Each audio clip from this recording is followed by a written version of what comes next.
Hello viewers, நாங்களோட Lakshmi நீங்க பாத்துக்கிறது 0 Lakshmi. So இன்னைக்கு நம்மளுடைய எல்பி கிட்ட இருந்து ஒரு பியூட்டிஃபுல் அப்டேட், அவுட் சைடுல இருந்து ஒரு அழகான அப்டேட். இதன் மூலமாவும் இன்னொரு விஷயமும் சொல்லணும்னா, இது வரைக்கும் இன்னும் ஷூட்டிங்ஸ் ஆரம்பமாகல.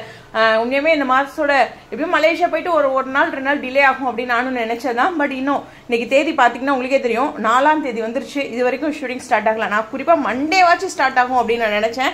எனிவேஸ் அவங்களுடைய ஒரு ஆஃப் ஸ்கிரீன் அப்டேட், வெளியில எங்கேயோ போயிருக்காங்க போல, ஸோ ஃப்ரெண்ட்ஸ் கூட. ஸோ ரொம்ப அழகான இந்த அப்டேட்டு. ஓகே, அவங்க சைட்ல இருந்து ஏதாச்சும் ஒரு அப்டேட் வரும்போது சந்தோஷம் தான். இதே மாதிரியே சுவாமி சைட்ல இருந்தும் மனசு சீக்கிரம் அப்டேட் வரணும், இன்ஸ்டாகிராம் ஓப்பன் ஆகணும் அப்படிங்கிற ஒரு ஃபீல் இருக்க தான் செய்யுது. சீக்கிரம் அவரோடதும் என்ன ப்ராப்ளம்னு தெரியல. ஸோ அதில் நம்ம தெரியாமே பேசிட்டு இருக்கோம். இருந்தாலும் சரியாகணும் அவர் சீக்கிரம்.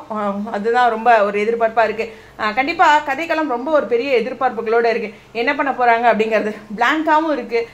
டக்குன்னு சீக்கிரம் முடிச்சிட்டாங்கன்னா பரவாயில்ல, ரொம்ப நாள் இழுப்பாங்களா அப்படிங்கிற மாதிரி 2 விஷயம் இருக்கு. ரீயூனியன் பத்தி தான் பேசிட்டு இருக்கேன். எனிவேஸ் இது வரைக்கும் ஷூட்டிங் ஸ்டார்ட் ஆகல. நாளைக்கு ஸ்டார்ட் ஆகிறதுக்கு ஹைலி சான்சஸ் இருக்கு. இருந்தாலும் வெயிட் பண்ணுவோம். இன்னைக்கு ஏதோ ஒரு மீட்டிங் போயிட்டு இருக்குங்கிற மாதிரி கேள்விப்பட்டேன் சேனல் சைட்ல. அதை பற்றி நம்ம அடுத்த ஒரு வீடியோல பேசலாம். உங்களுடைய கருத்துக்கள் ஸ்டேடியம்.